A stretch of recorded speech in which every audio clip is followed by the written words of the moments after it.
Okay. Good afternoon, everyone. Please have a seat, and thank you so much for coming to the event here in person and online. My name is Sanjay Patnaik, and I'm the Director of the Center on Regulation of Markets here at the Brookings Institution. This event is part of our work stream on biosafety policy, biosafety regulations, and pandemic prevention. We have had several events over the last few years. As you know, we lived through the worst catastrophe since World War II during the COVID-19 pandemic a few years ago. Millions of people died, we faced huge economic damages and societal disruptions. It is therefore imperative to learn our lessons from this pandemic for the future, to be able to respond more effectively to the next crisis, and at least try to prevent another pandemic from wreaking so much havoc. The question of the origins of the SARS-CoV-2 virus is critical to this endeavor, as we have limited public resources, and we need to know how this pandemic emerged so that we can direct our resources to the most effective regulations and policies. As most of you know, there are two main hypotheses for how the virus emerged in Wuhan, China: a natural spillover and a lab accident. The event today will not be about which hypothesis has more merit. For that, I would encourage you to check out our event that we had about a year ago. But we are looking critically at the role of the media, especially in the early days of the pandemic, in investigating the origins question and in reporting on it. I like to compare the COVID-19 pandemic to a plane crash. Whenever a plane crashes, we do everything in our power to investigate objectively what brought the plane down. It could be pilot error or an engineering mishap. So we try to find out the real reason and do not dismiss any of the plausible causes prematurely. We investigate so that we can reduce the likelihood of another plane crash in the future. The investigations are comprehensive. They involve a lot of different stakeholders, like skilled forensic experts, independent engineering experts, law enforcement, and the media, whose role is to shed light on information and bring objective truth to the forefront. And so the COVID-19 pandemic should be no different. The media is obviously a very important institution in our democracy. It is here to provide a check on power, investigate malfeasance, and inform the public. It has undergone tremendous changes over the past few years, as we all know, through the emergence of social media and the internet. And what makes it quite challenging for the media is that on the one hand, part of its role is to transmit information from elected officials and scientists, but on the other hand, it's also upon journalists and reporters to question authority, to investigate on their own, and to uncover important facts that we would not get from other sources. It is my big pleasure today to welcome several distinguished journalists who have investigated the COVID-19 origins question in an objective manner, following their journalistic principles, and two moderators who are experts on investigative reporting. We did reach out to a very broad range of media outlets to have a wide representation here today. First, we will have a fireside chat with Katherine Eban, who broke several stories on the origins of the COVID-19 pandemic for Vanity Fair, and who has had a long and distinguished career as a reporter and investigative journalist. The fireside will be moderated by Alison Young, a senior national reporter at HealthBeat, who also served as a faculty member in journalism at the University of Missouri and has written a book about lab accidents. Second, we will have a panel of journalists: Michael Gordon, the national security correspondent at the Wall Street Journal; Emily Kopp, an investigative reporter at the Daily Caller News Foundation, who has submitted many FOIA requests on COVID-19 that have uncovered really important information; Josh Rogin, the lead global security analyst at the Washington Post Intelligence; and the panel will be moderated by Deborah Blum, an author and science journalist who was the director of the Knight Science Journalism program at MIT for 10 years. I would also like to remind the audience online that you can submit questions for our panelists, and for the in-person audience, My team members will walk around with flashcards. If you have a question, please wave them down, write down the question, and then they will be handed over to the moderators. With this, I would like to invite Katherine and Alison on the stage and welcome them with a big round of applause. Thank you.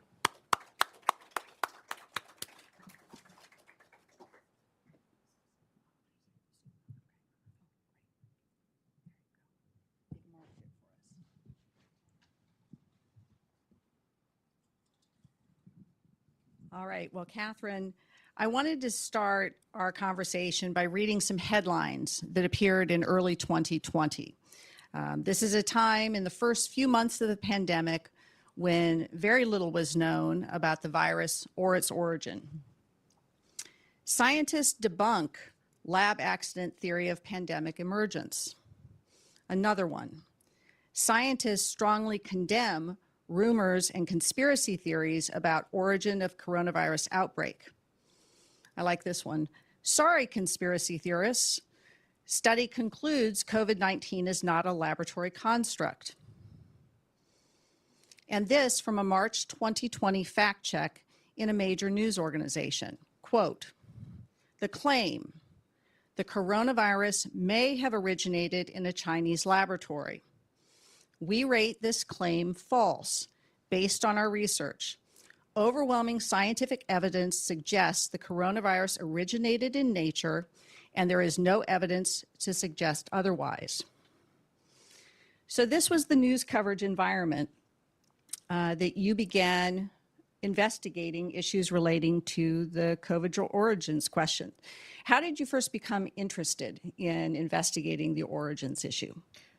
Well, you know, some of my stories and my deeper dive stories begin with a tip, but in this case, there was no tip at all. It was simply my editor, Mike Hogan, and I sort of looking at each other, and his question to me was, what are some of the unanswered questions of the pandemic? So we sort of thought for a moment about that and realized that the origin was an unanswered question. You know, at that point, I had not really been, I mean, we were, you know, like every journalist covering the pandemic, it was, you know, flat out sprint every day just to cover what was going on. So I thought I would take a look. And as I started reporting, I was pretty surprised at what I found. You know, that just sort of flashing by was this idea that this was a complete conspiracy theory that had started in the sort of darkest corners of the internet. And in fact, you know, there was a lot of that. There was, it's a bioweapon. I think our current health secretary had said that it was a bioweapon that was designed to, that didn't harm Ashkenazi Jews. There was crazy stuff out there. But as it turned out, there were real questions inside our own government from absolutely sane actors about the origin. And what I was able to uncover in my first story was this, you know, debate that had taken place completely behind closed doors, involving the National Security Council, the State Department, and others about what the origin was. And I ended up exposing that there were a group of State Department investigators who had felt essentially sidelined and directed to not probe further because of the U.S. government's own investments in gain-of-function research at the Wuhan Institute of Virology. So what were some of the initial obstacles? I mean, even just taking on this issue, you know, we're dealing with an event that potentially occurred in China. I mean, what were the obstacles to doing this kind of reporting? I don't think I've ever investigated in a story where there were as many obstacles as this. Obviously, the science is incredibly complex. I don't speak any Chinese. You know, the Chinese government had been very untransparent. The intelligence agencies were incredibly guarded. So really looking at what ended up being a completely opaque picture, I decided to focus on, well, what can I possibly get here on planet Earth? I can track this government debate. I can identify sources. I can find internal government documents. There are meetings that actually happened. There are memos. There are emails. There were, meetings with transcripts. There were contemporaneous notes. So that's what I decided to focus on.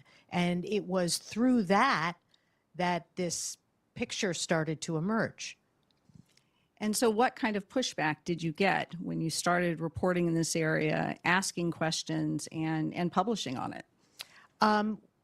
Well, after our first big story came out, the reaction was huge, both positive and negative. On the positive side, some of the fans that we had for this story were not the fans we usually had, like, Ted Cruz's 4-part tweet thread to his millions of followers saying, wow, Vanity Fair, this, suck up entertainment magazine is like breaking real stuff, and there were science journalists who I considered colleagues who wrote to me furious and upset that I had decided to platform this possibility, which they believed was a complete disservice to science, to journalism. And I pushed back pretty hard on those messages. I'm like, why is this not a legitimate question to look at? Yeah, there are some journalists I've talked to who said that this is a radioactive topic, and it is, no doubt. And what was the climate on social media that you faced? I think anybody who has reported seriously on this knows that it is, proceed at your own risk type of situation. It was incredibly hostile on social media. I was called every name in the book.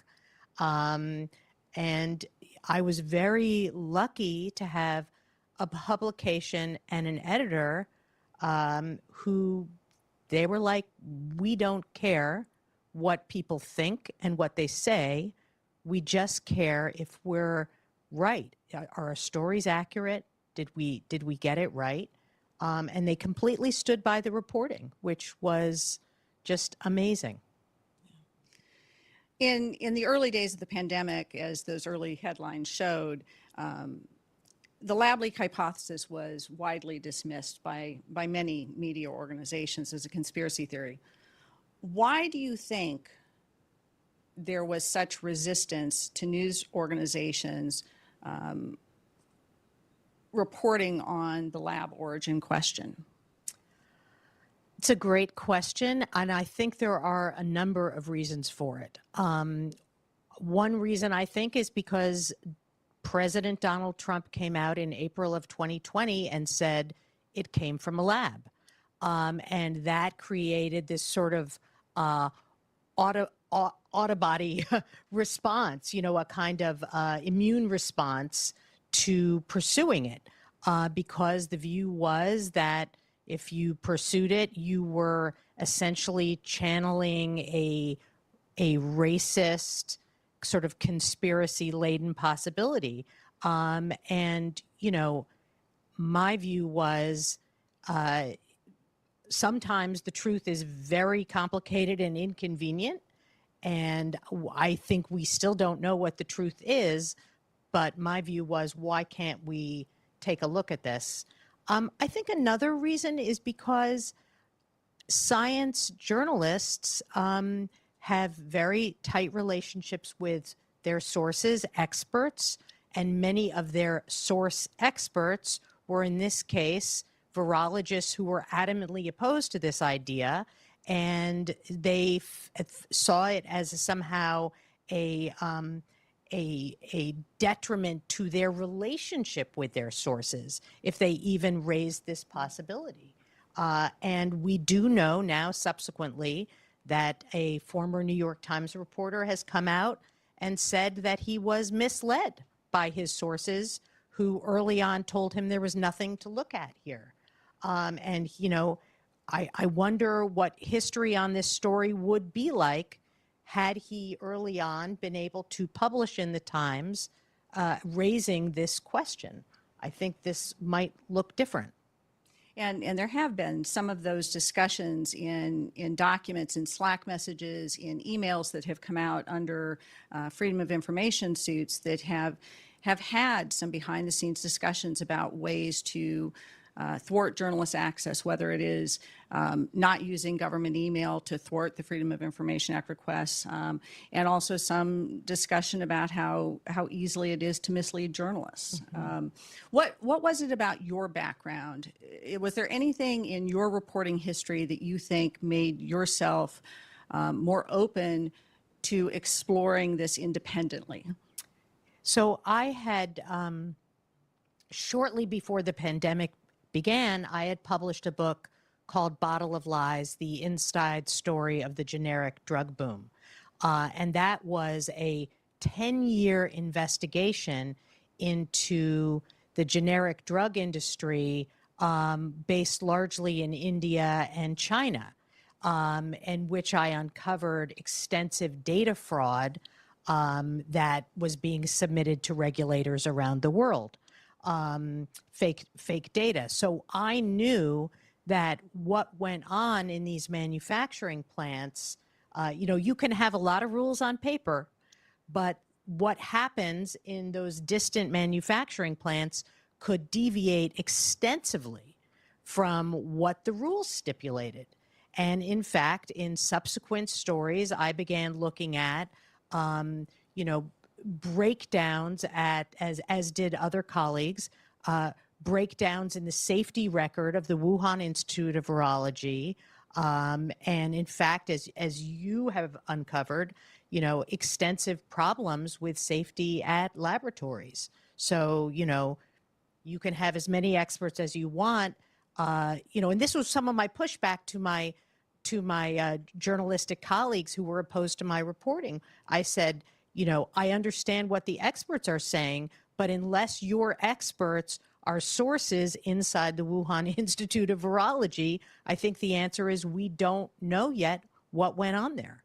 Yeah. What role has the media played in creating the appearance there is a consensus that the pandemic began as a natural spillover? What role has the reporting played in this? So, you know, journalists to feel on safe ground need experts to quote, and certainly need experts to understand the science. But what we heard repeatedly is there is a scientific consensus that this was a natural origin. And, you know, that got essentially sort of transmogrified into a journalistic consensus of this. And I think that that was a real disservice. I mean, to this day, I don't know of any data being cited that's really authoritative that shows there was a scientific consensus. And in fact, what I was hearing from my reporting is that a lot of scientists did think that it possibly came from a lab and were essentially too afraid to say it.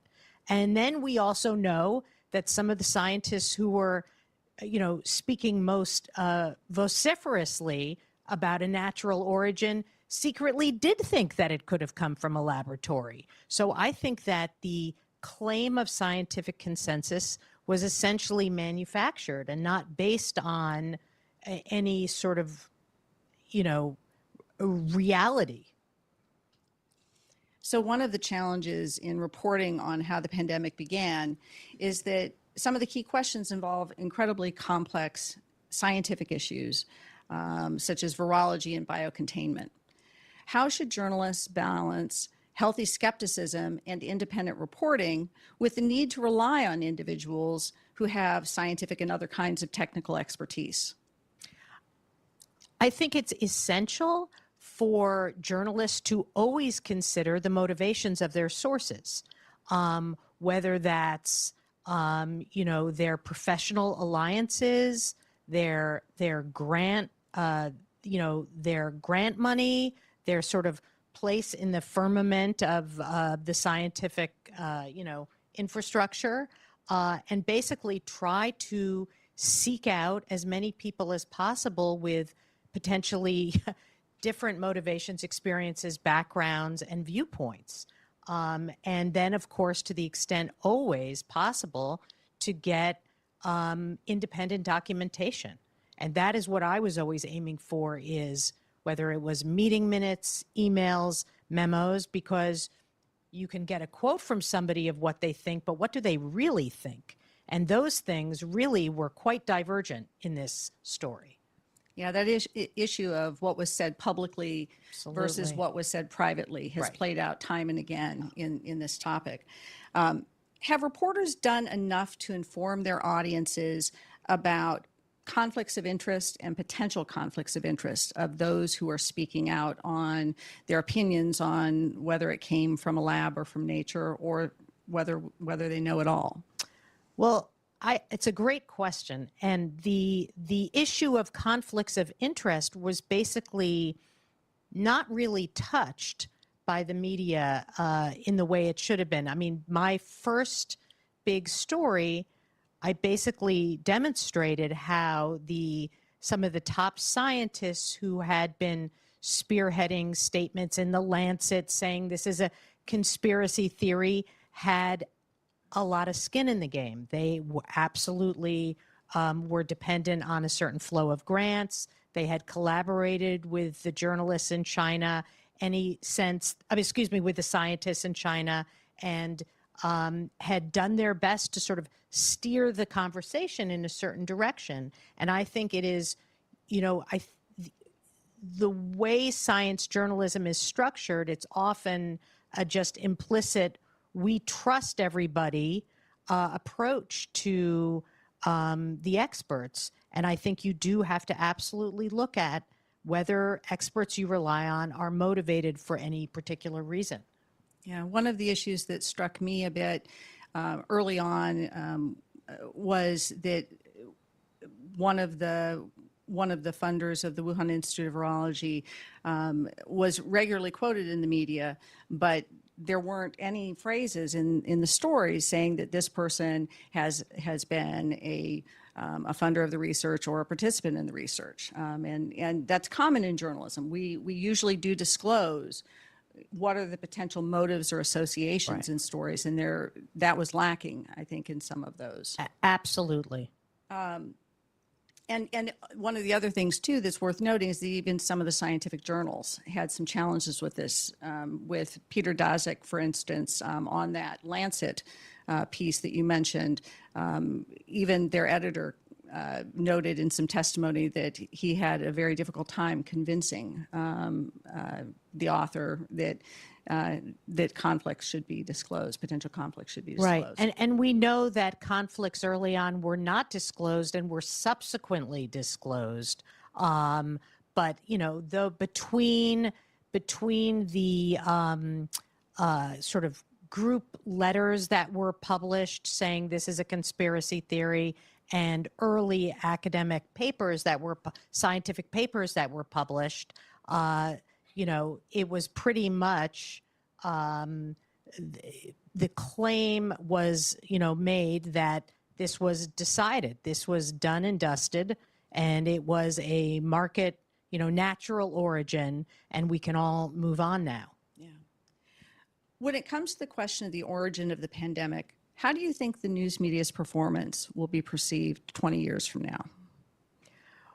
Well, that's a great question. I mean, I like to say that we don't know what the origin is. I don't believe that there is definitive evidence on either side that can lay to rest this entire argument.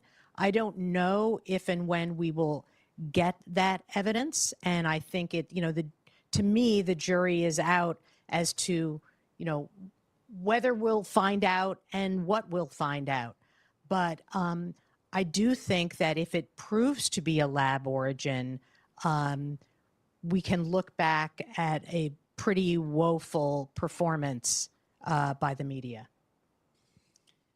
So the COVID pandemic has greatly reduced trust in scientific establishment.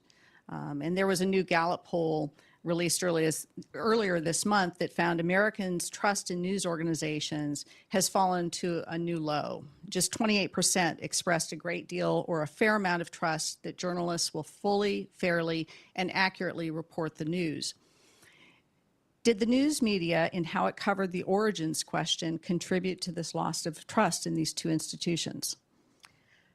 So when I approach a story, I like to think that I am not on anybody's team. The only team I'm on is the team of the story and my publication. I'm not on the team of a group of experts who think one way or another. And that can result in, writing things that really anger people. And, I've felt good about being at a publication that doesn't particularly care.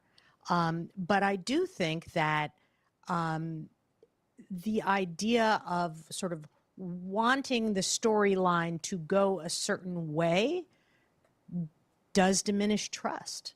And I do think that that happened in the pandemic. There's no question about it. Is there anything that comes to mind that you think the media can do at this point on the origins question to help improve that trust? Well, I have to say, I do think that had the possibility of a lab origin not been championed for perhaps malign reasons by conspiracy theorists, or had not been so politicized, you would have seen certain newsrooms, put a 10-person journalistic team on this. And the Wall Street Journal is a notable exception, which did, vigorously investigate the two possible hypotheses. And I just, the complexity of the story required a team effort deserved a team effort in newsrooms. And I think it's never too late to do the right thing. Maybe, obviously the news cycles are such right now that everybody is very busy. But I would hope that we might see more, big swing reporting on this topic. Yeah. So I have a couple of questions from the audience here. One of them is, why is the media response to COVID's origins so important? Shouldn't we just be focusing on how to prevent the next pandemic? Well, yes, we should be focusing on how to prevent the next pandemic. But in order to do that, I think it's really important to try to figure out what caused this last one. This is not just an academic question. We have to know what it is we're protecting ourselves against. I think it is, fair to say that it would be safer to not be selling live wild animals in crowded marketplaces, and also important to ensure that scientific research is conducted safely. Both things are true, but the fact of the matter is that without a real answer, it is hard to know what to prioritize. And that's why I think the media's role in this is important. Another question from the audience. Could you give a summary of the current state of the debate on the COVID-19 origins, and what does the media get right or wrong? Are there certain things maybe that stand out to you that that have been done well in coverage of COVID-19 origins where it has occurred? And are there certain things that maybe when you read them, you kind of look and wince and say, I wish this would have been done better? Yeah.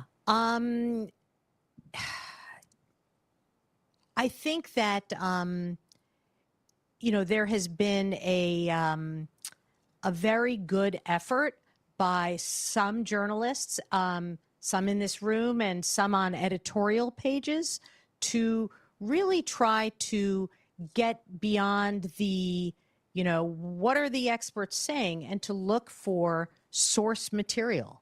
Like Josh Rogin, who's going to be up here, published diplomatic cables that were incredibly important early on in the pandemic, which said, we have concerns about this. This was U.S. diplomats saying, we have concerns about this laboratory. We have concerns about the safety. So I think, more of that is important. But as far as the sort of summation of where the debate stands now, I would say that I think the state of the debate is still divided, possibly trending slightly lab leak, but the fact of the matter is our intelligence agencies are divided.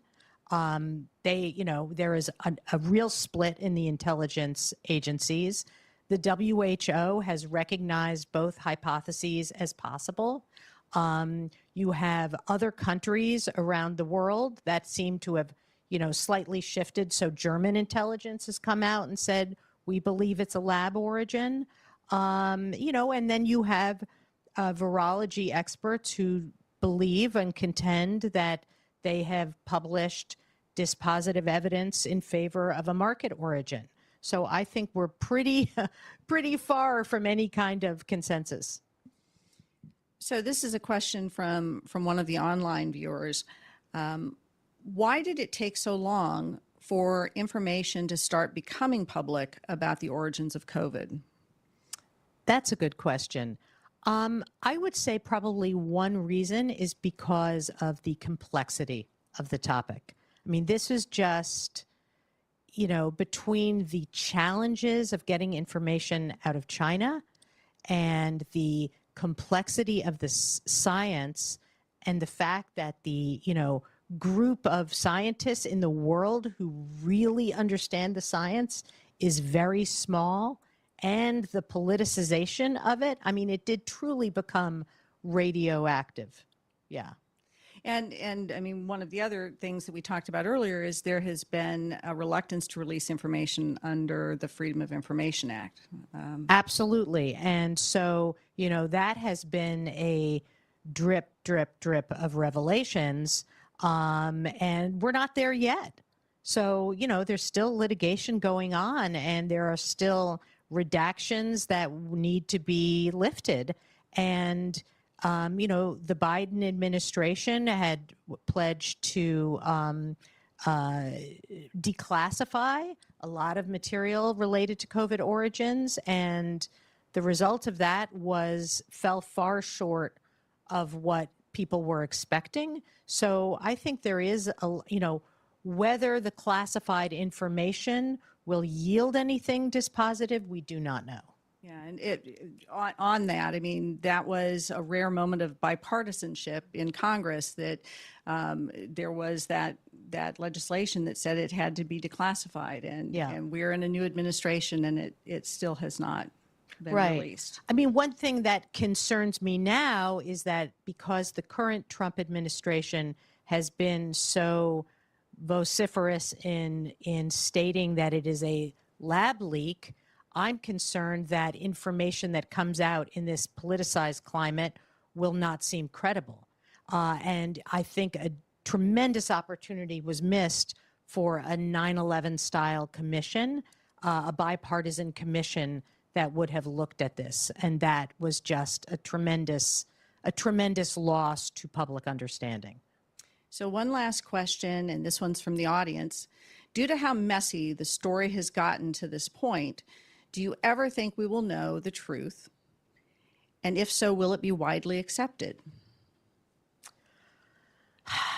I can see various scenarios by which sort of more countries would open up their files, and that we could see classified information that would be revelatory.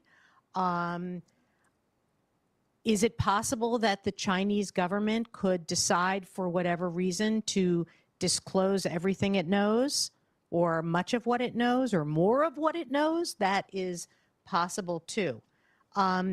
Will everyone accept whatever comes as the truth? That I'm pretty confident the answer is no, on whichever side it is. Well, thank you, Katherine, for all of these insights, and we look forward to hearing more from you on the next panel. Thank you. Thank you.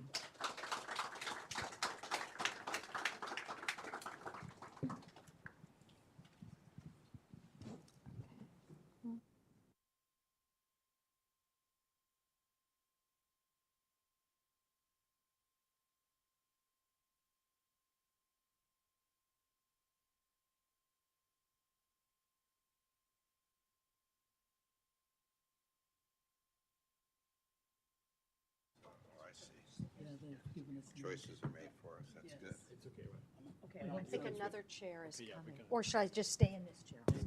Sharing a chair. Yes, but you're getting So we gotta get another one. so we're missing a chair.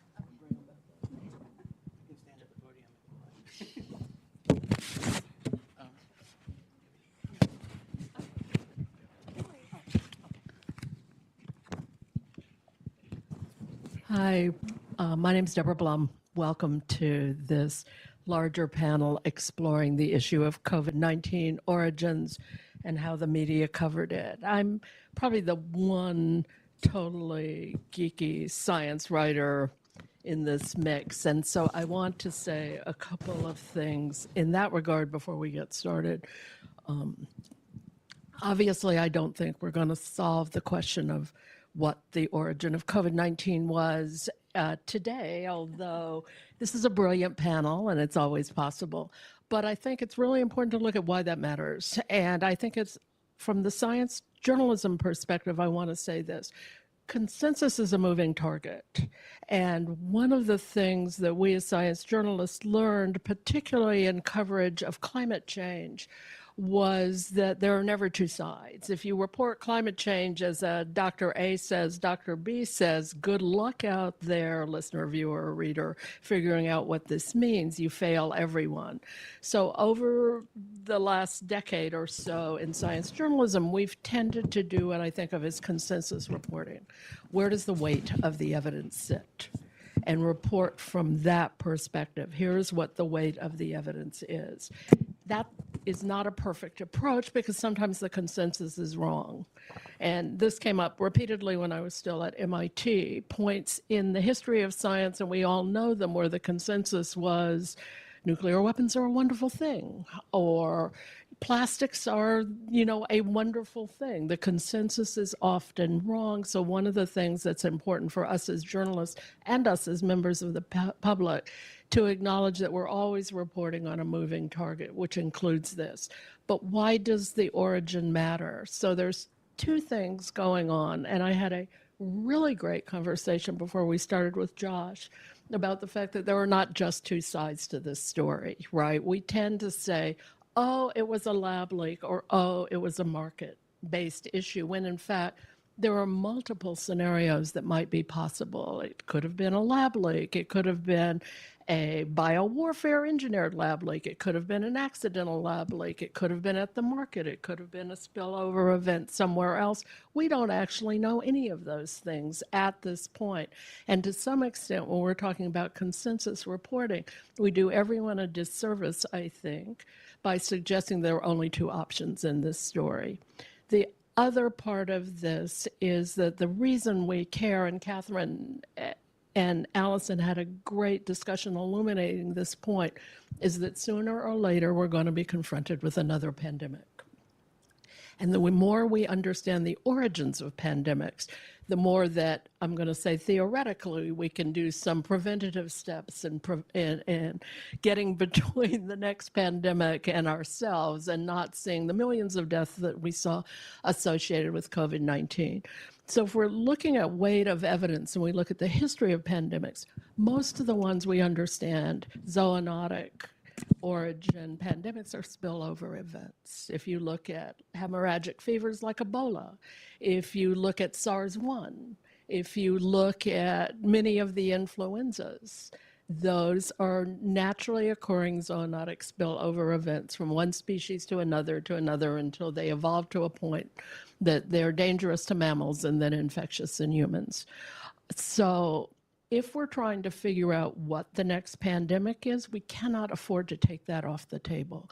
We have to look at that, and we have to also acknowledge, going back to the either-or scenario here, that if this was a lab origin, let's just say it was, how does that allow us to protect against the next pandemic, right? What is there about this fairly unique lab leak that may or may not have occurred, but could have occurred, right? This is where we all are in China. That what are the lessons from that allow us to say, okay, here's how we can prevent the next spillover from a Chinese lab, spillover from a biosafety level lab at 3, 4, 2. We have not figured that out yet either. So I want to put all of that on the table as we get into this and look at why it matters.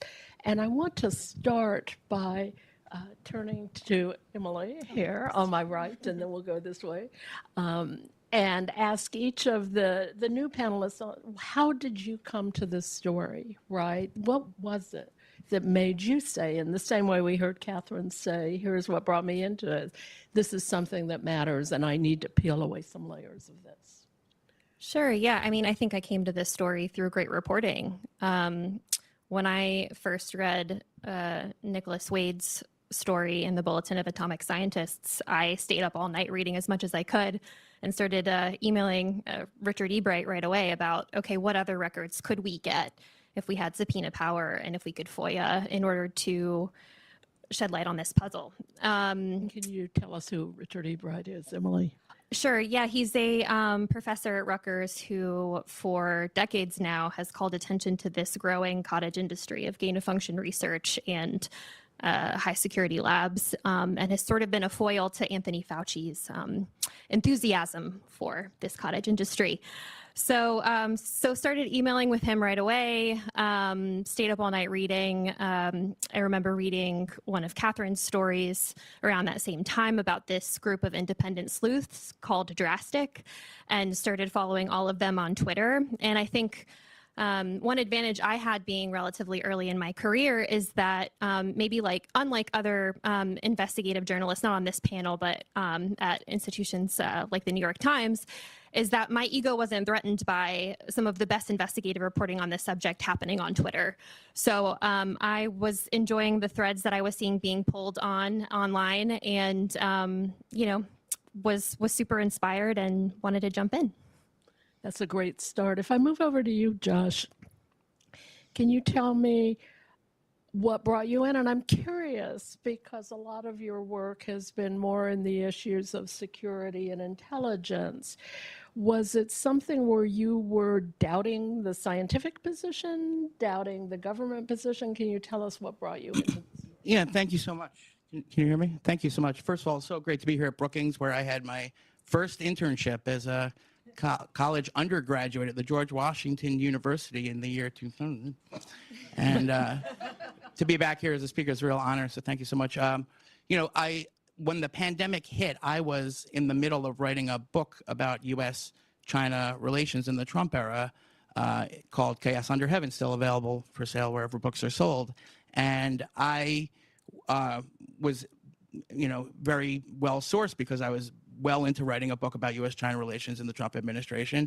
And what actually tipped me off to this was a column by my great colleague, David Ignatius, who I think really was the first one to poke holes in the original wet market part of the theory. The original case, the first known cases had no connection to the wet market.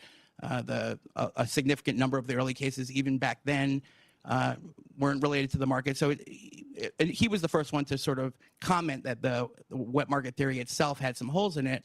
So I went to all these sources and I said, well, what have we got on this? They said, well, there are these cables that everyone inside the system is discussing. And I was like, I got to get those cables. So my first idea was to ask Pompeo. I asked him, I said, can I have the cables? He said, no, you can't have the cables. And he was actually very angry, personally, yelled at me with a lot of 4-letter expletives when I published the cables, because if you remember back at that time, Pompeo and the Trump administration, Robert O'Brien, they were trying to get our masks and ventilators and other things out of China. They were trying to keep the U.S.-China relationship copacetic at that moment, and discussion of the origin at that time was disruptive to that short-term objective. So they didn't want this information to come out. But anyway, I had enough sources that I got the cables and I published it.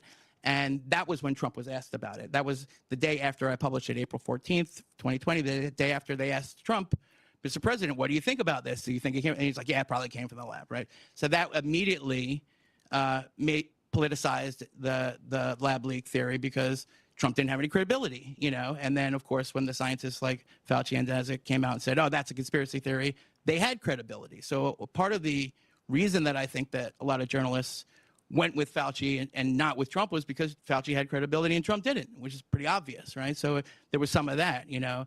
Then there was a lot of source capture that we've talked about. There was a lot of leak wars. If you were in the intelligence community and you disagreed, you would leak to your, you know, one side or the other. So the national security reporters were getting leaks from both sides. So that's competing. And then the political journalists were like, oh, this is a horse race story. You know, Nate Silver putting odds on it. Like, what is that about? That doesn't make any sense at all. It's 65-30. Now it's 70-40%. You know, it doesn't make any sense at all, because, of course, whatever happened is 100% and zero. There's zero chance that the other things happen. So anyway, once I published that story, sort of all heck broke loose.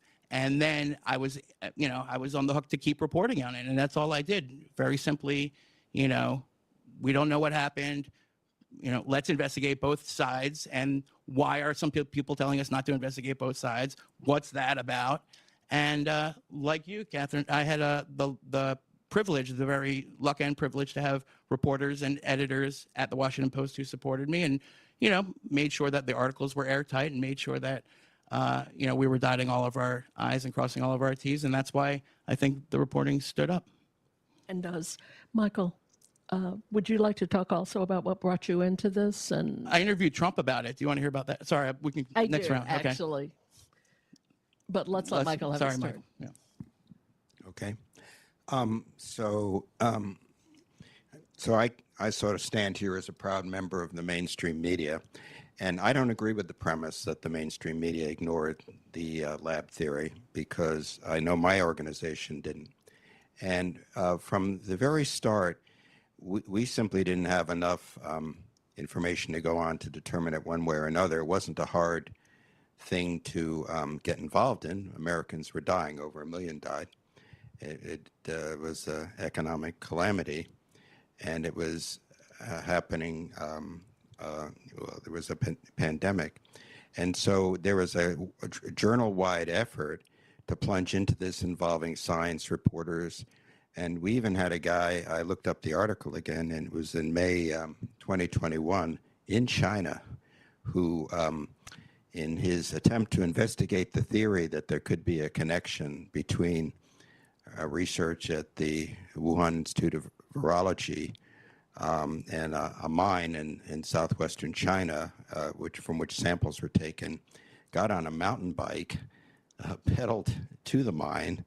Jeremy Page, he since went on to The Economist, and got detained, had his phone or camera seized, and so that was, you know, May of 2021, and I think that was around the time that I wrote about the sick researchers and whether they were implicated in that it pointed to the lab, and also a classified study by Lawrence Livermore.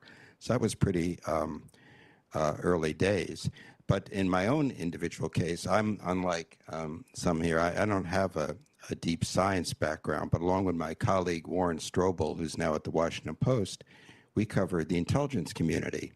And it was apparent to us from the very start that the intelligence community was divided over this question rather profoundly.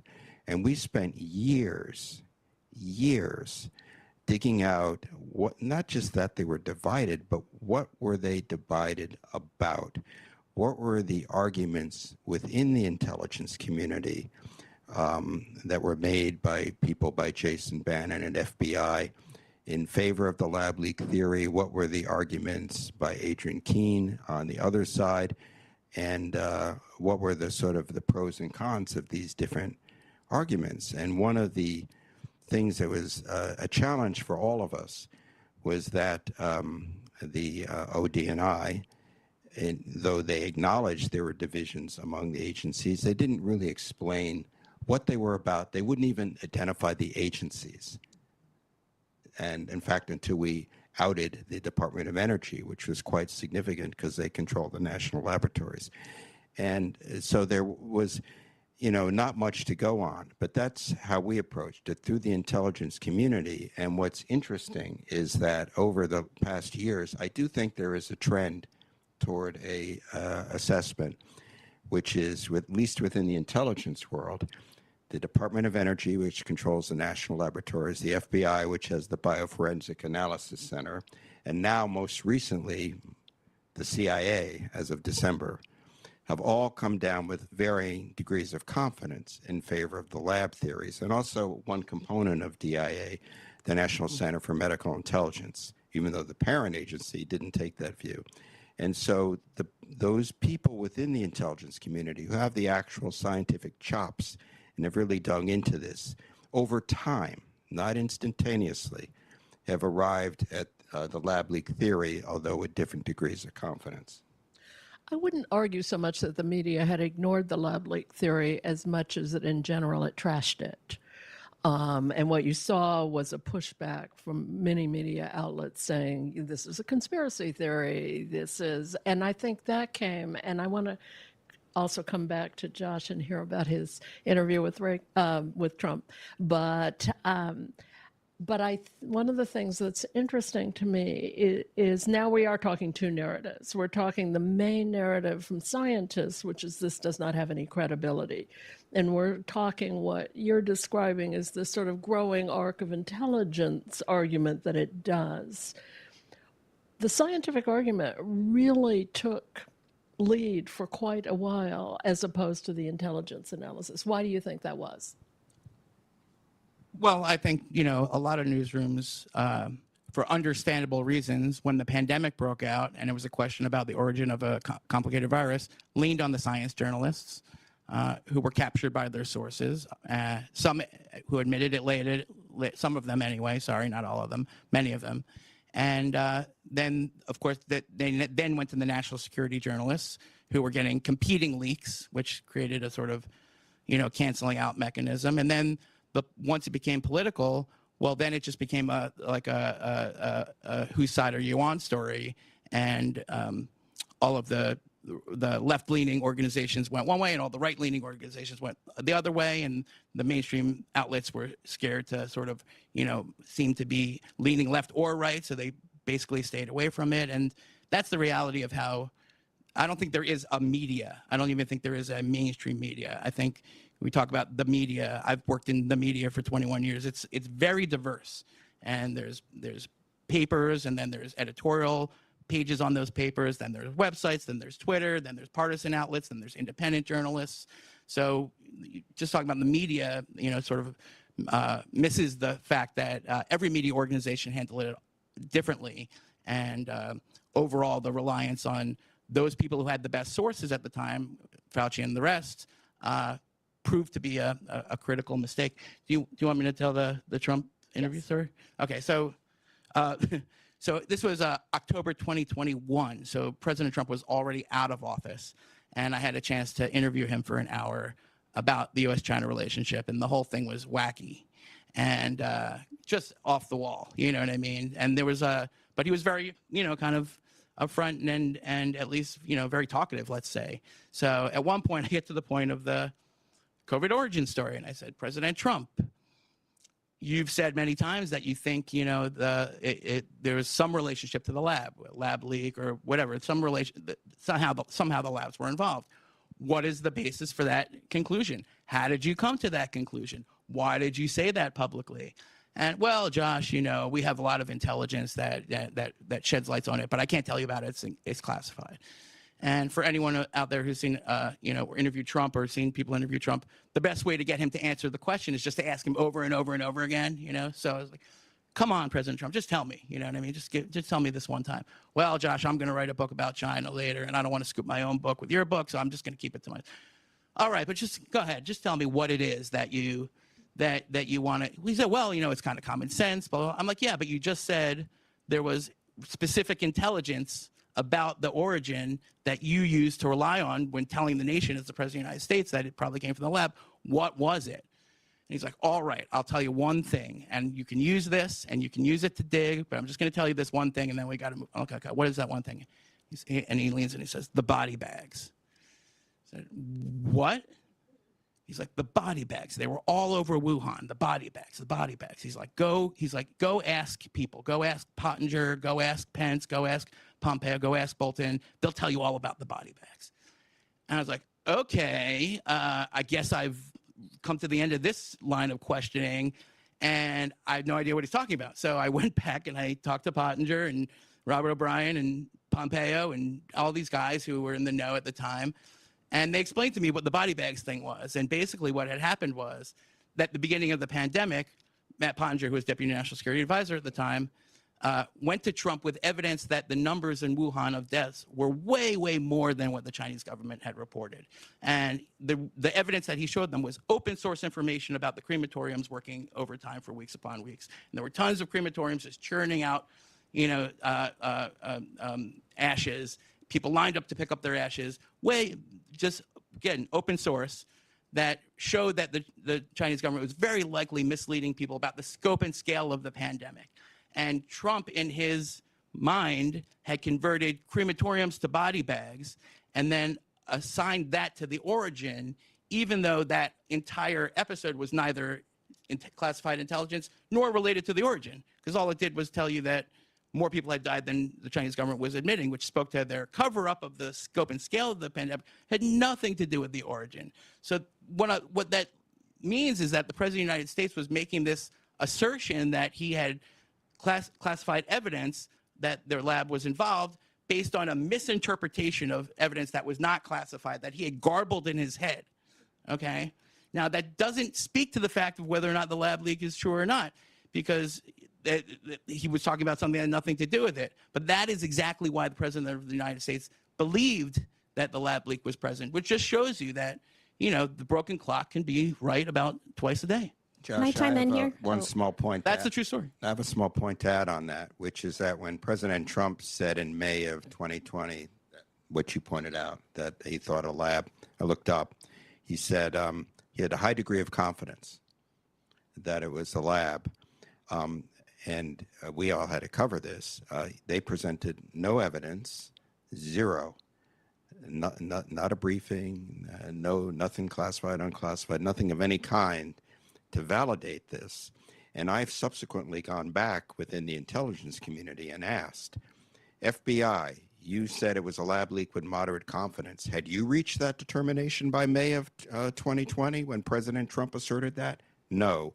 Department of Energy, when you said it was a lab leak with low confidence, had you reached that? Because that doesn't happen for another year or two later. So when President Trump said that, he was making an assertion and attributing it to intelligence. His own intelligence community was not there yet at that time. Shocker, right? Like Yes. President Trump would assert something that's not based on evidence? And I think the political fallout of that also influenced then some of the way the media coverage. I want to let Emily also respond to this. Thank you so much. Yeah, I guess I'm the representative of the non-mainstream media. And I think there's a lack of nuance in the comments here because the intelligence community is not uniform. And Deborah, you talked about a dichotomy between the scientific community, the science, and the intelligence community. The reality, the more complicated reality, is that our most qualified scientists within the intelligence community were being suppressed by higher-ups who had no more than a political science degree. So the science among the people that are within our government most trained to be able to detect the origins of a pandemic, who have that particular expertise, were being stymied by people within the intelligence community who hated Trump. I don't think it's controversial to say that our intelligence community has shown itself to be highly political. and opposed to Trump. And within the CIA, within the Department of Energy, within the DIA, within the FBI, there were scientists who trained for decades to determine the origins of a virus who could not move their analysis up the hierarchy because there were people who were opposed to Trump's rhetoric on China, who didn't want him to win re-election in 2020, who were suppressing it. The point about the body bags and the case numbers, that's deeply tied to the origins. The reason that the WHO argues that the origin is a wet market, and the reason that people have argued, in Science and on the front page of the New York Times that the origin is a wet market is because of case data reported by Chinese authorities. So if that case data, if that early epidemiology is censored or manipulated, or as I think a lot of evidence points to, biased because only cases that had an explicit connection to the wet market were counted, then that is deeply tied to the origins question and undermines what many people point to as the strongest evidence towards a wet market. So I think Trump is spot on there. So let me.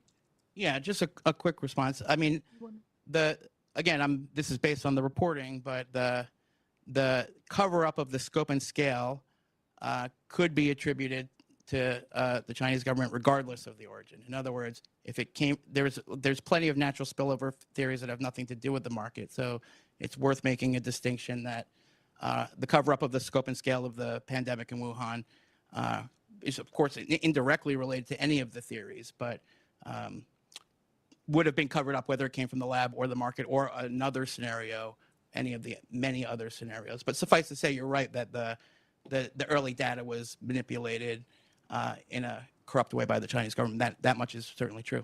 And the Chinese government has continued to erase and manipulate data. Yeah. And Trump wasn't aware of the wet market studies. So he wasn't speaking to that part of it. He was speaking to the open source reports of the body bags. So in that sense, he was talking out of his tushy, even though it may, in other people's minds, be related to things that he wasn't aware of. Yeah, I'm definitely receptive to, the fact that China also covered up case numbers in the SARS epidemic, which I think we can all agree was zoonotic. But people around Trump advising him, people like Robert Redfield, would be very aware of the connection between underreporting by Chinese authorities and the origins. So let me just jump in here and say, I don't think any of us are surprised that there's a lot of political motivations involved in many of these decisions. Katherine, did you want to jump in for a minute? No, you look like I'll you go did. on the next one. Okay, so let me take this in another direction. I had a really brilliant list of questions that I hope to return to, but something that Josh said reminded me of one of the issues, and that is the media is diverse. And so when we are talking about who you're following and who you're trusting, we have to acknowledge that there are outlets that certainly position themselves as being on no one's side. We all hope journalists are on no one's side, but that of the readers, viewers, and listeners. That's how I see it. Not so much I'm not best friends with my editor. I'm not best friends with my sources. The people I care about are the people who are reading my stuff. Right. But there are also publications that clearly identify politically.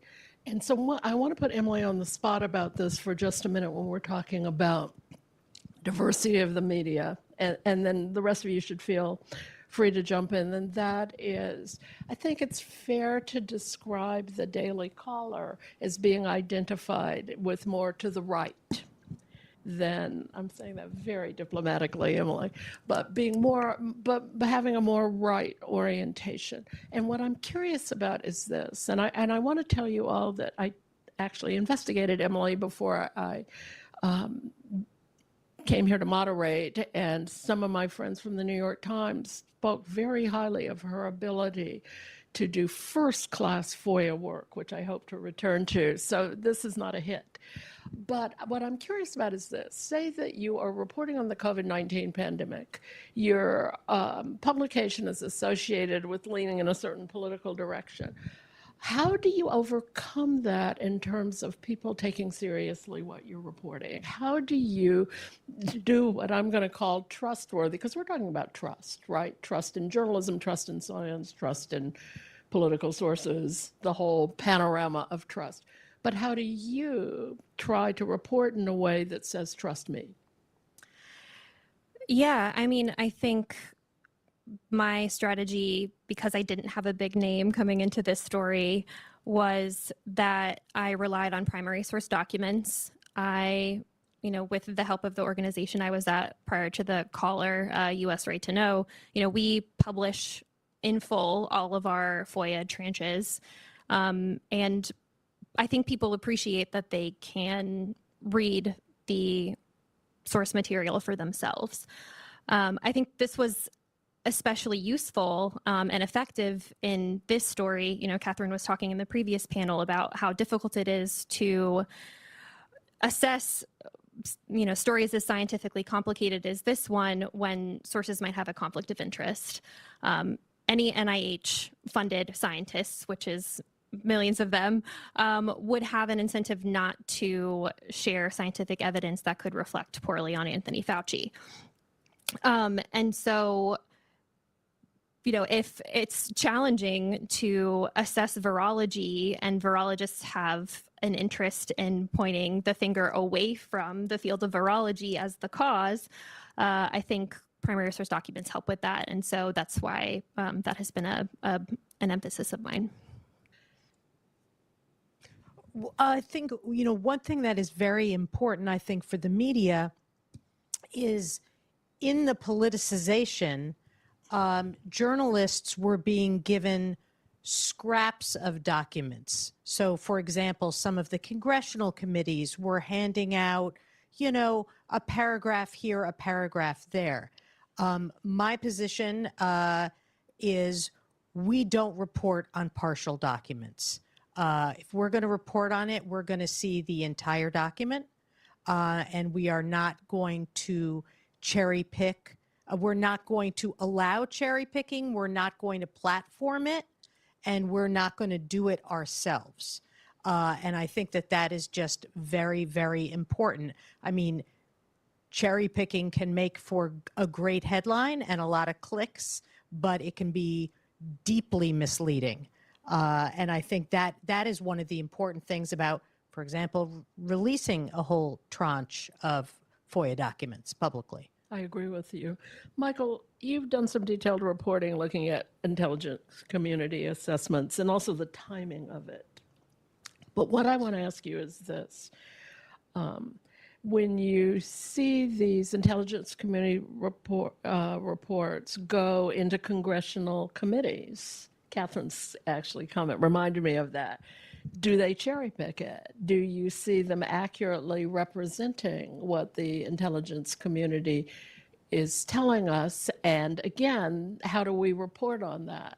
I've always thought journalists walk this interesting line in which it's culturally acceptable for everyone to lie to a journalist. People do it all the time. Lies of commission, lies of omission, direct lies. It's not culturally acceptable for journalists to lie to their readers. And so we have to walk this very interesting ethical tightrope. And I'm kind of asking you that in that framework. Well, I don't recall any big ethical dilemmas.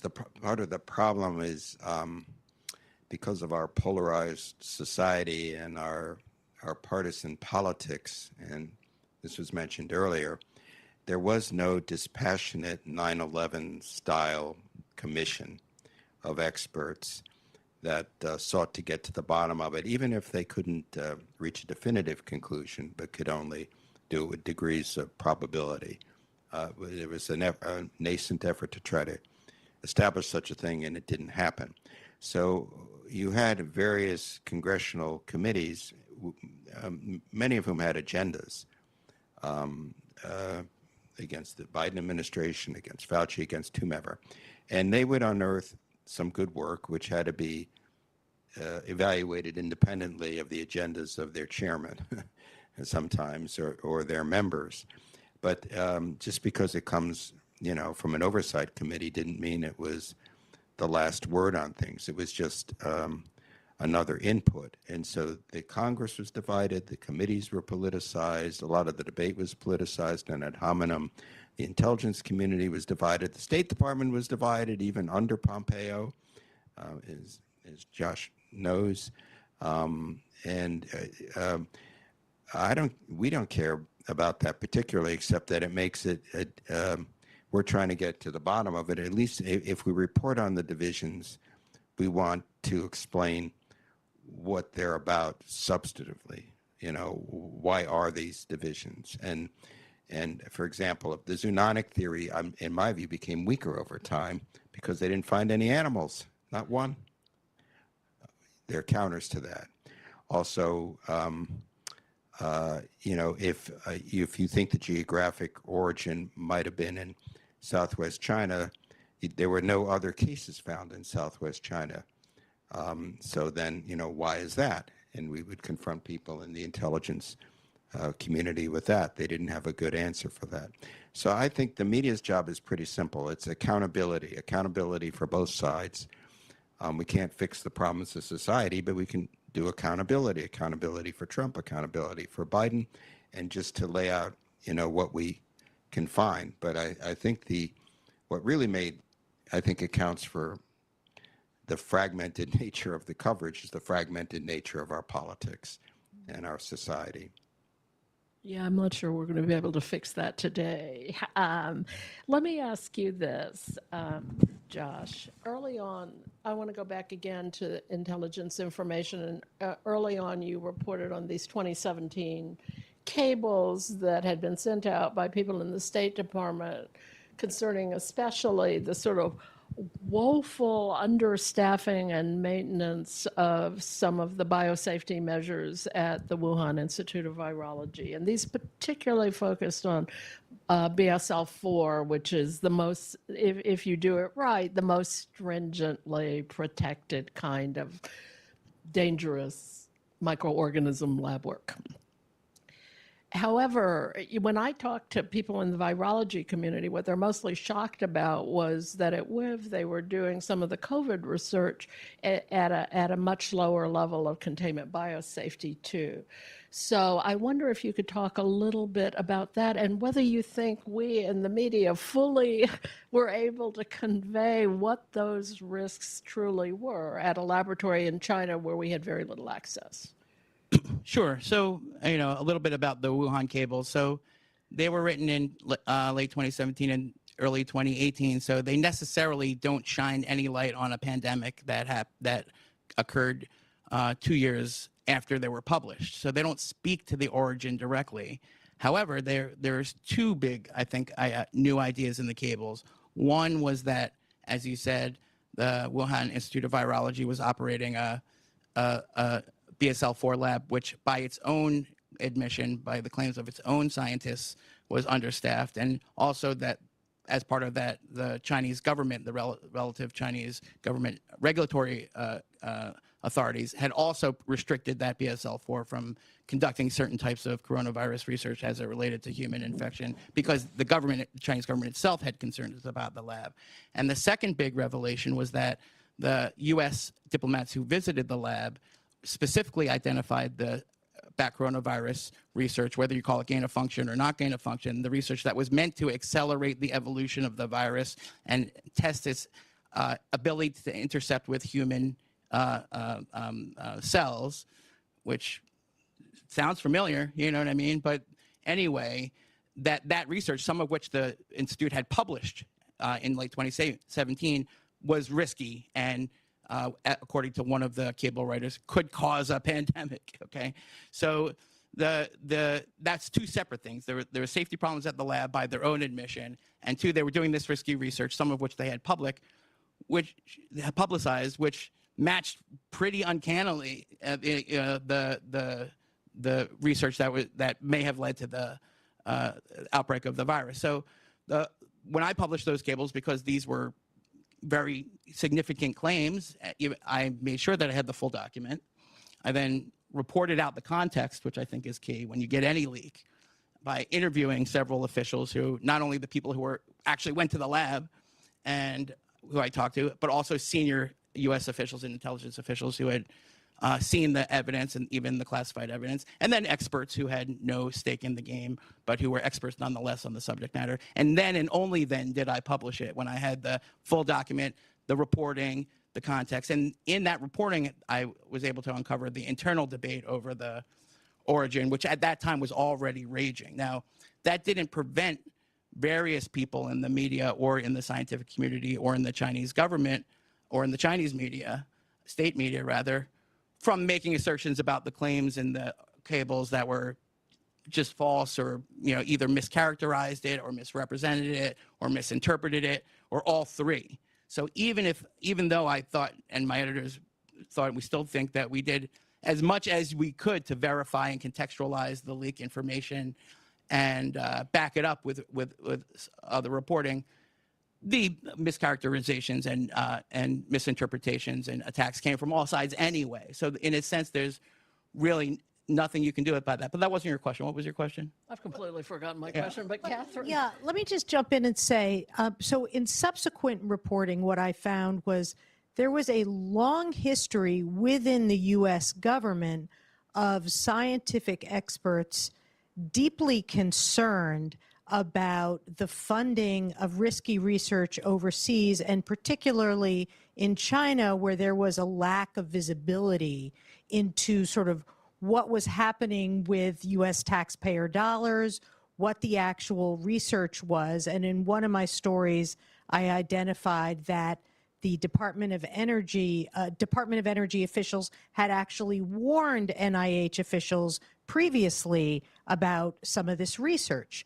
Now, that doesn't mean that the pandemic came from the lab, but what it does mean is these sort of subsequent claims that certain U.S. government officials were making, as that this was a total conspiracy theory and it could not happen. I mean, in fact, that was really, to say charitably, misdirection because of this hidden history of warnings that had occurred. I remembered your question, BSL-2 versus BSL-4. I never touched on it. So if you read my article from April 14th, 2020, it covers both of those. So the cables address the issues at the BSL-4 labs, but the officials that I talked to at that time, even back then, had concerns about the BSL-2 level activities as well. So there was already an understanding, think about it, 3 months into the pandemic, that this kind of research was very likely going on both at the BSL-4 and at the BSL-2 level,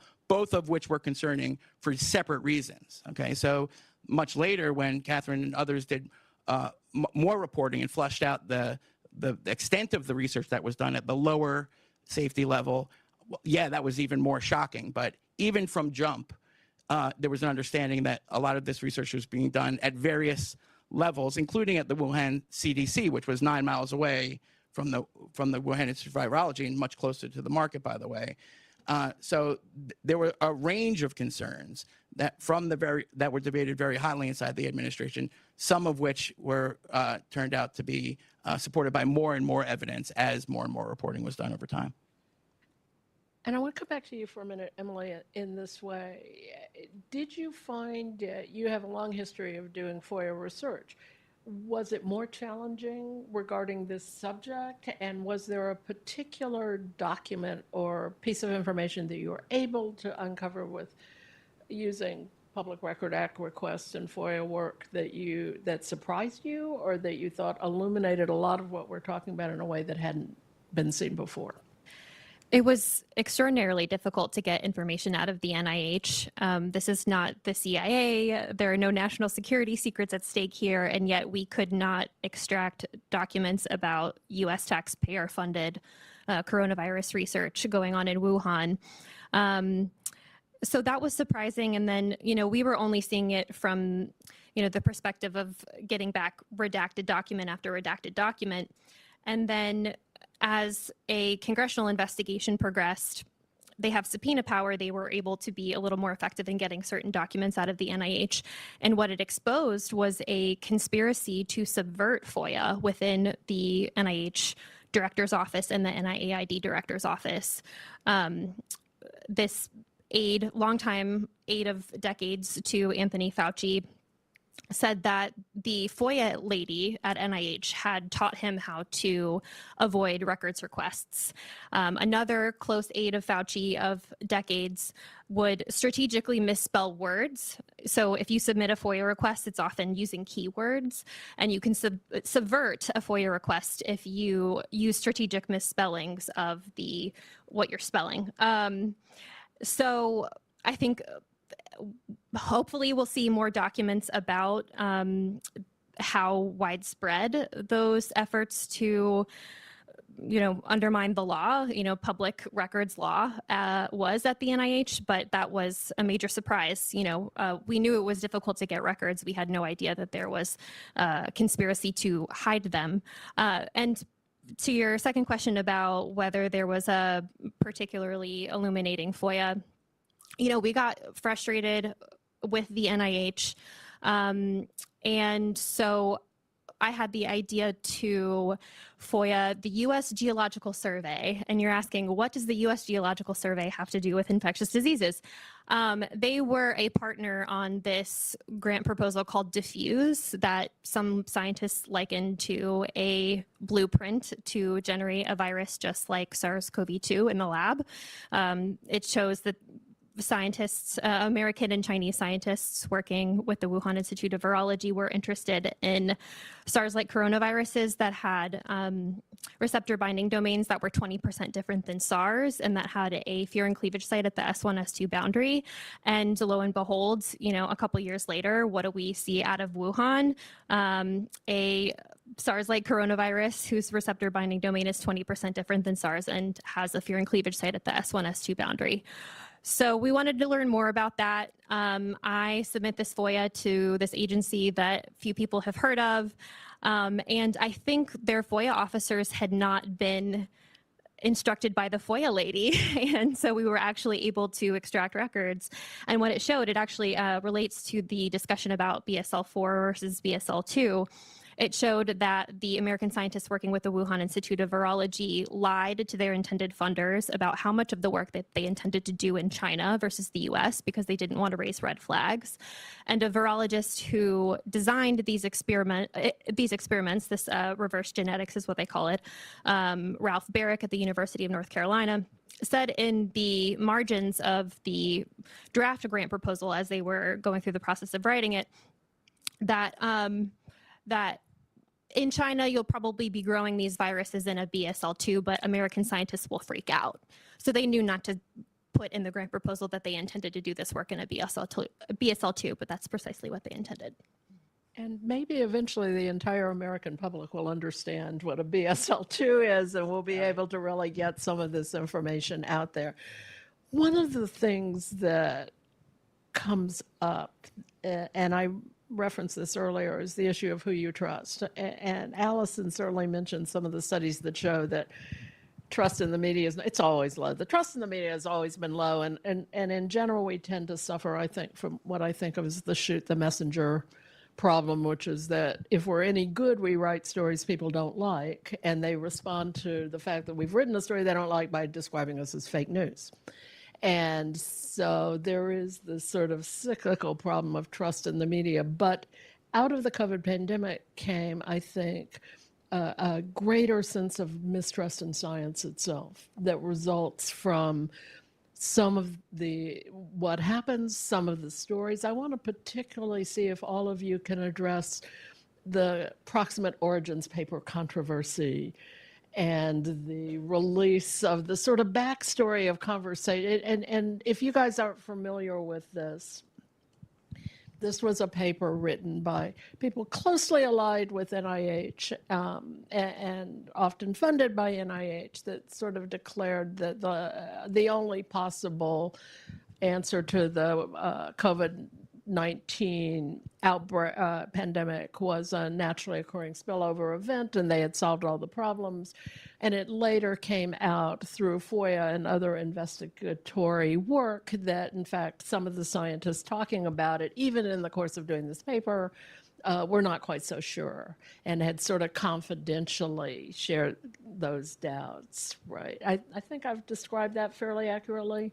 I mean, I will say that it certainly seemed clear to me early on that the claims that it could only be a market origin and that anything else was a conspiracy theory was being manufactured.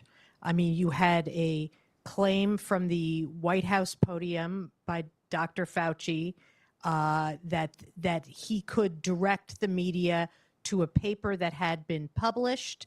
That paper turned out to have been written, drafted after consultation with Dr. Fauci and Francis Collins by scientists who privately were saying that a lab leak was, entirely possible. And so there was, clearly a concerted effort to take the possibility of a laboratory origin off the table at the highest levels of the federal government.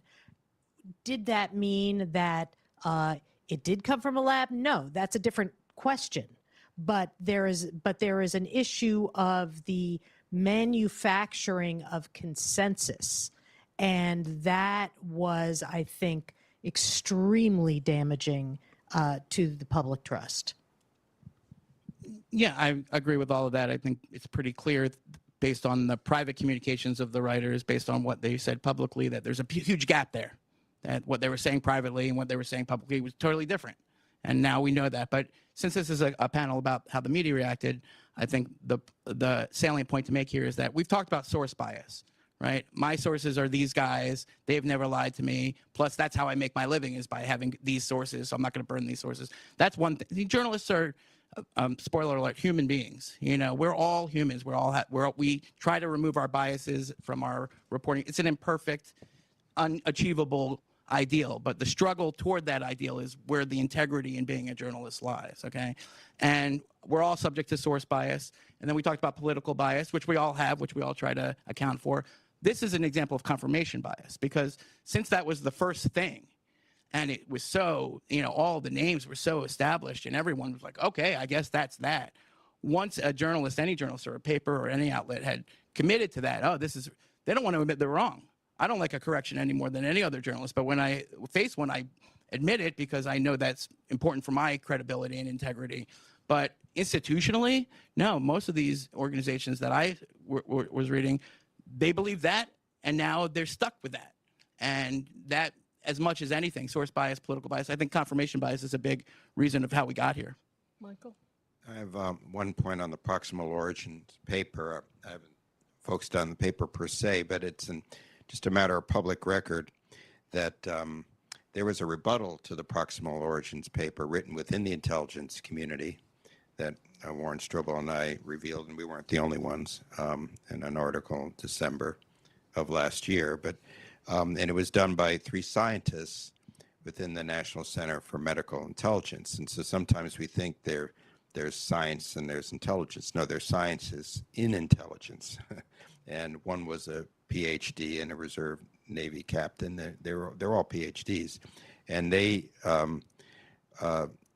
challenged this rather directly. And at the time, they were, and we noted, they weren't allowed to circulate it outside of NCME, the National Center for Medical Intelligence. I don't attribute this necessarily to some political repression, but maybe to some dysfunction within that organization. But it didn't take too long for it to be made public on the Hill. So while there were scientists putting out that very prominent paper, there was a pushback within some quarters of the intelligence community, and eventually through Brad Wenstrup's committee on the Hill. Can I chime in on Proximal Origins? Yes. I think I've written like 30,000 words on Proximal Origins, so I have a lot to say, but I'll just say that definitely reporters are human. I think some of the bad reporting can be attributed to mistakes, but I think that I want to apply some accountability here and say that the email showing that Christian Andersen told Anthony Fauci that the genome looked inconsistent with evolutionary theory came out in, I think, summer of 2021. And yet the health and science reporters kept going back to that same well, Christian Anderson continued to lead. This is the lead author of the Proximal Origins paper, who it was later revealed said privately that a lab leak was so friggin' likely.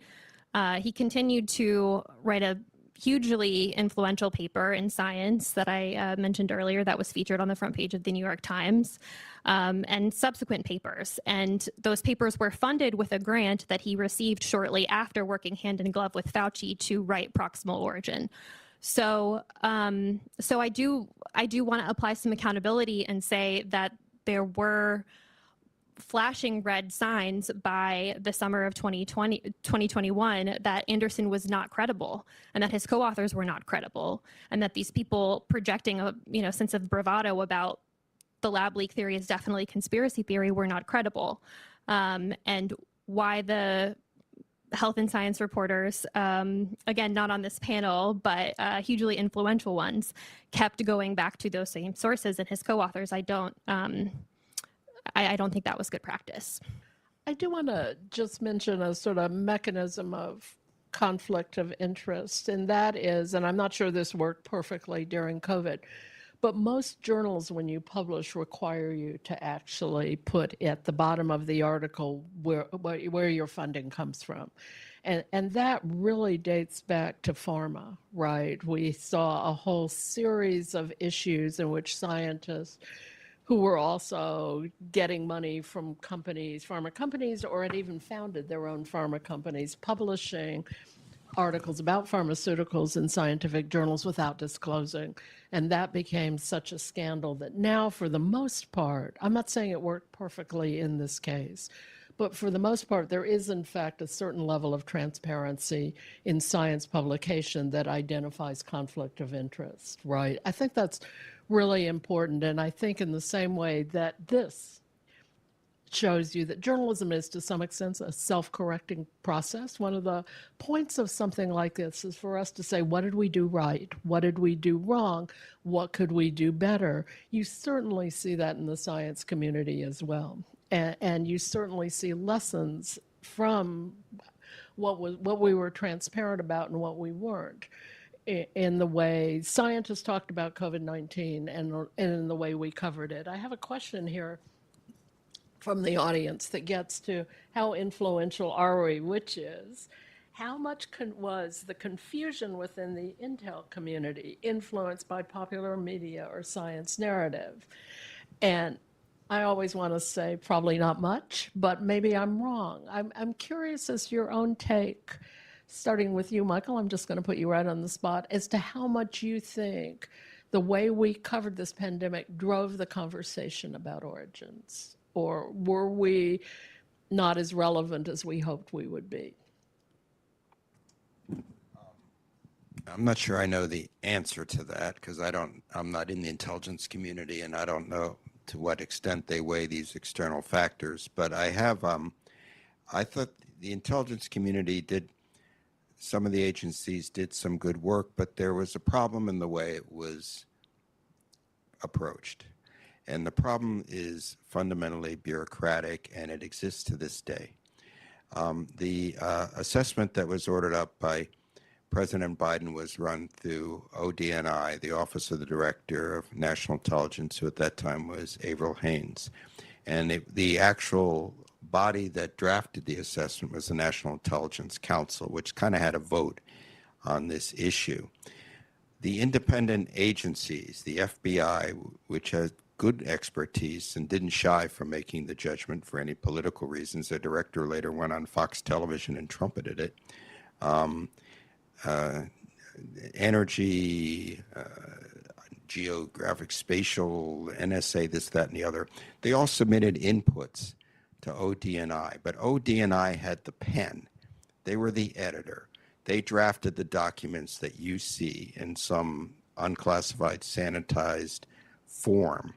And this process was described to me as largely compartmentalized within the intelligence community, meaning the individual agencies didn't see the full weight of what the other agencies did. A step that could be taken today by the new ODNI, but hasn't, would be to put more information on the table everyone banged on the Biden administration, saying you must declassify stuff. Okay, where's the declassification under the Trump administration from this review?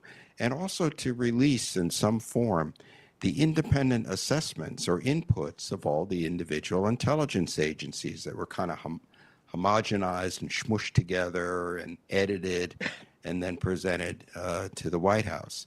So why they haven't done that, I can't really speak to them. But I think we haven't seen a fully transparent intelligence community assessment and effort, notwithstanding the fact that the Republicans who are in power now criticized Biden on that account. And I think that would make this in a way, I kind of feel like you're pointing the finger at the wrong institution.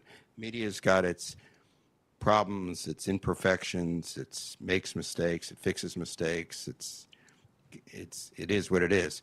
But the institution we pay for that's sitting on all this stuff hasn't put more out that it could put out, and then let the public and let the scientists inspect it and discuss it in a much more expert way.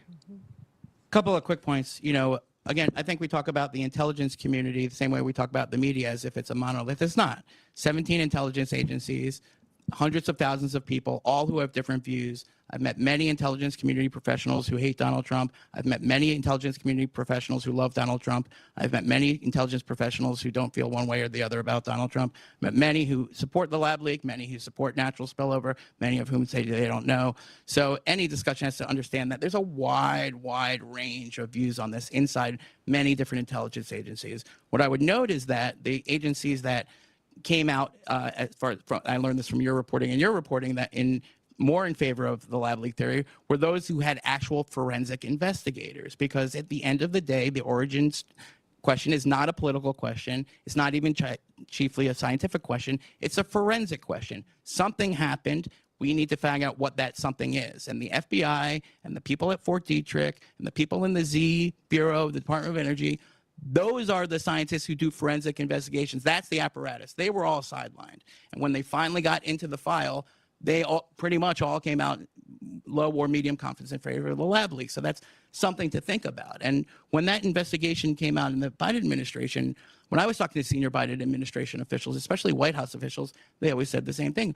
We don't know. We don't care. They were agnostic about it. Many of them believed the lab leak was probably the origin, but they weren't there. It wasn't on their watch. So they didn't have a dog in the fight. But what they all said is that the Democratic congressional leadership had staked out a position on this, and they didn't see any political upside into opening it up again one way or the other. They felt some media pressure, to answer your question, to make an attempt, to look like they were making an attempt into doing a new investigation, but that investigation was limited to 90 days, which is like, oh, 1 million Americans died. Why would you limit the investigations to 90 days? If 1 million Americans die, I would think you would want to investigate until you figure it out, not go 90 days and be like, okay, it's over. I guess we don't know. So it's clear that the White House just sort of wanted to performatively do an investigation, and that's what we got, a performative investigation. But that's not a commentary on the intelligence community, because I think, again, that's 1 million different people with 1 million different views and 1 million different pieces of information. The last thing I would say is that it was very clear to me, talking to intelligence community, and I'm not an intelligence reporter, by the way, I got into it in the reporting of this story, that the signals intelligence, the actual, not the so there's human intelligence and there's signals intelligence. There was human intelligence supporting the lab leak theory. There's at least one defector. Very senior intelligence officials have confirmed to me personally that there's at least one high-level Chinese defector who brought with him information about the labs. Now, that's classified, so we don't know, but that's real human intelligence that could be easily revealed today. That's a real thing. The other thing is the signals intelligence. We didn't have much. And when they looked for it, it wasn't there because we weren't pointed at the labs. We were pointed at the military and this and that and the high level, what did Xi Jinping say to his wife or whatever.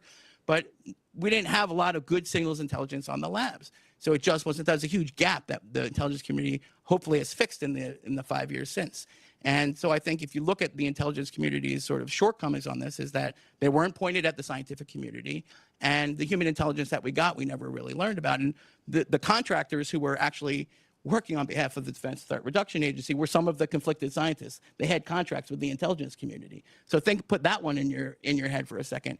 The intelligence community was relying on the scientists who had a conflict of interest, who were steering them away from the lab, the same way the journalists were relying on the same exact scientists who had a conflict of interest who were steering them away from the lab. So intelligence officials are just as susceptible to source capture as journalists are, and I think that's definitely some of what happened here. Did you? Well, I just want to say that, this is a story that I think there's very little upside in exploring, both for journalists and even for the intelligence communities. I mean, if we found out that, in fact, it was a lab origin, I mean, the consequences of that, what we would have to do, there seemed to be absolutely no political will or little political will in actually getting an answer.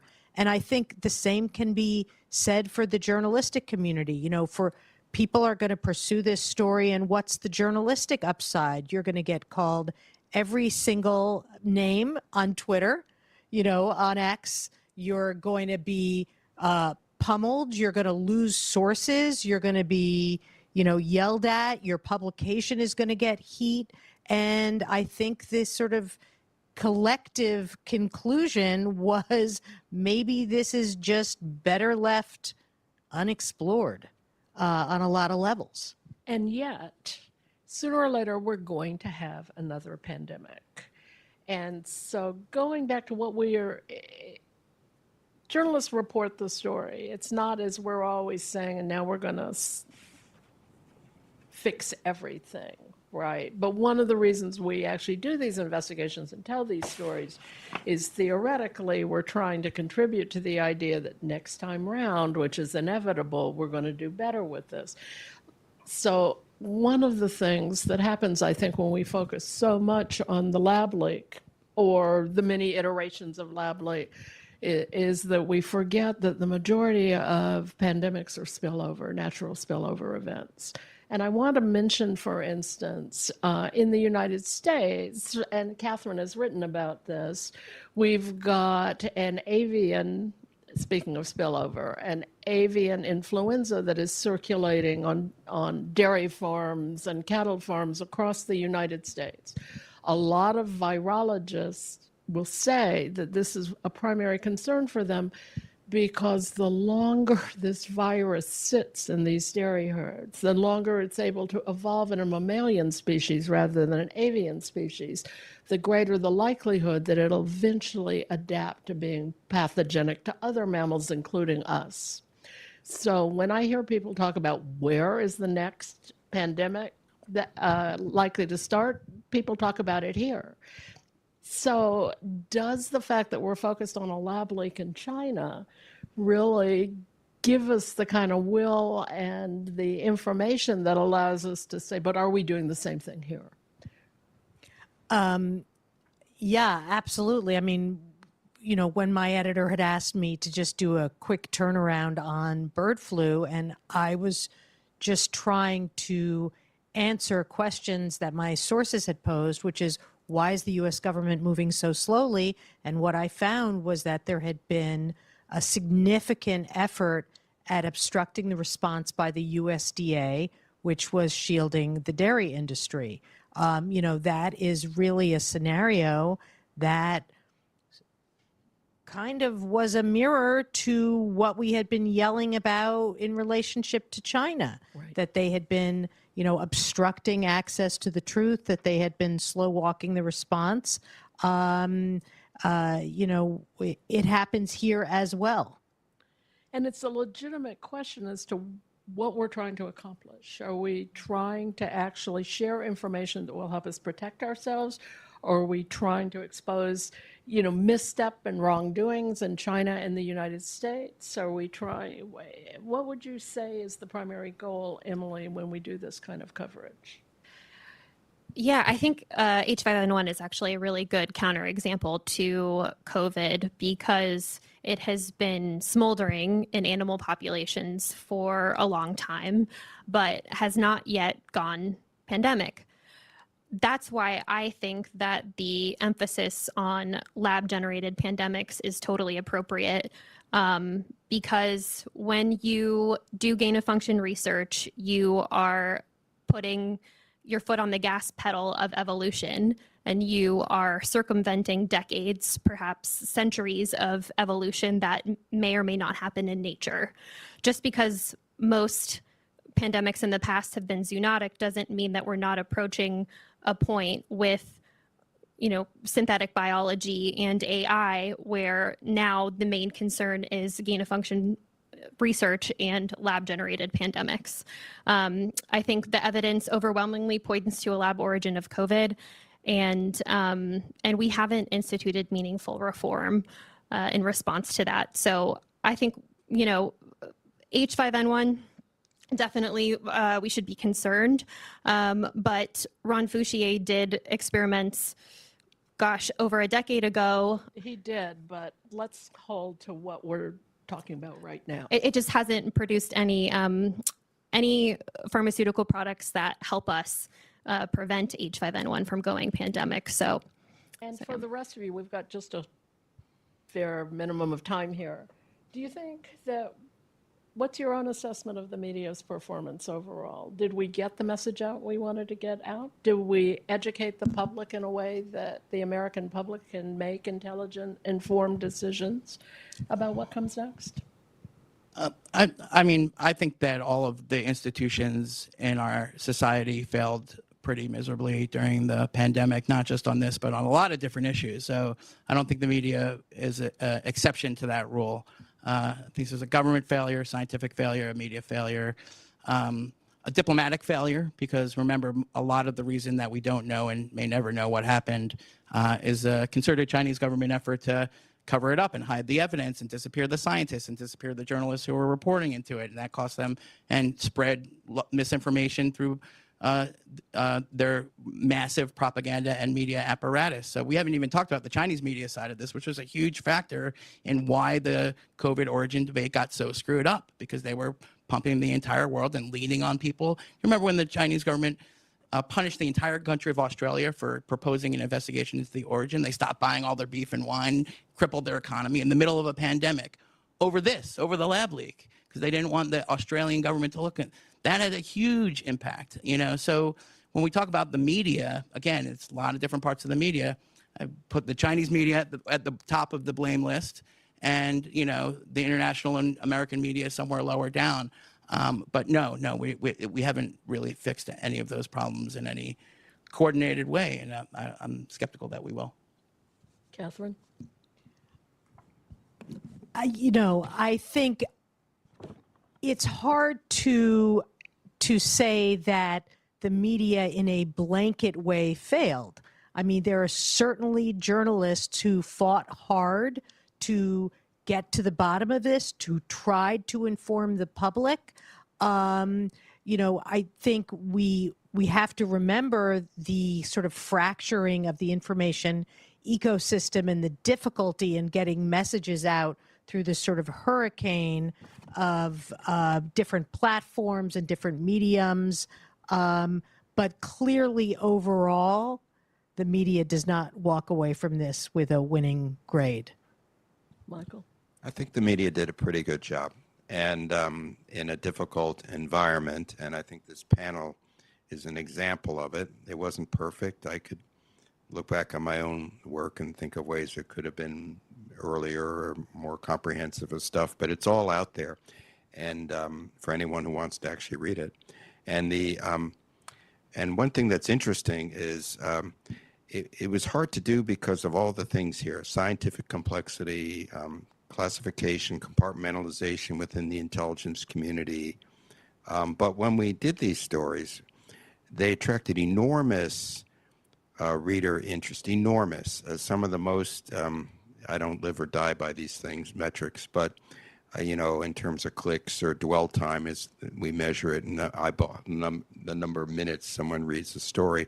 We're for our Department of Energy story with Warren Strobel, or the one about the scientists within the intelligence community, like Jason Bannon, who identified the lab as a likely source of it. They're just enormous. There's a lot of interest in this, as you would think, when you put the words COVID, pandemic, China lab in one sentence, it gets a lot of attention. Where I think the media can do better and maybe should be judged is, where do we go from here? The gain of function debate, is Emily pointed out, is a very legitimate and serious one. How do you regulate that, and how do you regulate it since China's going to do whatever they want to do anyway?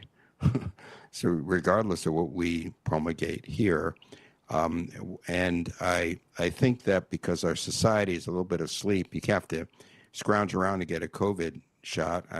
I got mine, but you know, people don't seem to think this is even a serious illness anymore in the government. But what is the next stage in the coverage about how to address future outbreaks in terms of regulations, policy, science, and all that? I think I don't think we see the same energy going into that set of issues to prepare for the future that we saw going into the kind of the mystery of Wuhan and what happened there.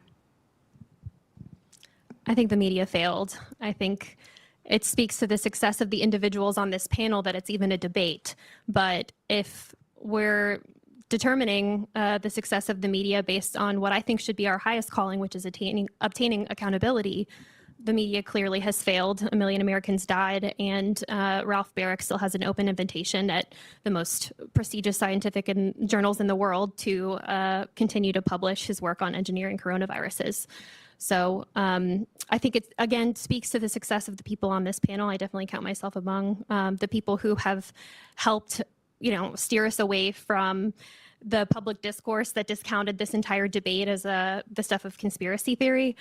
But overall, and again, it speaks to the wisdom of the public that they can see the truth beyond media gatekeepers. But without those two things, the pursuit of truth by, a handful of individuals and the wisdom of the reader, I don't think we would be here. So I'm going to sum up briefly by saying I kind of lean to the point that Michael made. One, I don't think we're looking at merely a media failure. We're looking at government failure. We're looking at international government failure. The reason 1 million people died is not because of what any of us wrote about COVID-19. It was largely because of actions, public health actions taken in our own country. Right. And in Beijing. And in Beijing, right. And so one of the things I think that's most important in what we do, and I think we did that successfully, is get all of the sides of the story out. Maybe not as effectively in every case as we would wish, but certainly if you go back and look at media coverage, and in fact, I spent the last week really going through a whole lot of COVID origins and virology that I hadn't before. I think that you see that out there is an incredible wealth of information about what intelligence communities did, what virologists did, both right and wrong, what the public health answers to COVID-19 is, and looking toward the future, which is in fact what we need to do. So I don't know that I'd give us a grade, but I am grateful to the Brookings Institution for allowing us to have this conversation. As I said, one of the most important things we do in journalism, and I'm not a scientist, but I would add in science, is that we allow ourselves to be a self-correcting mechanism. We open up in the kind of transparency you've seen here today to all the mistakes that we've made, the things we've done right, the things we've done wrong, and we work to get smarter because, as I know I've said several times, eventually we're going to be challenged in the same way again. And I truly believe that lessons like you've heard in this panel are going to make us smarter the next time. Thank you so much for spending time with us this afternoon and with this amazing panel.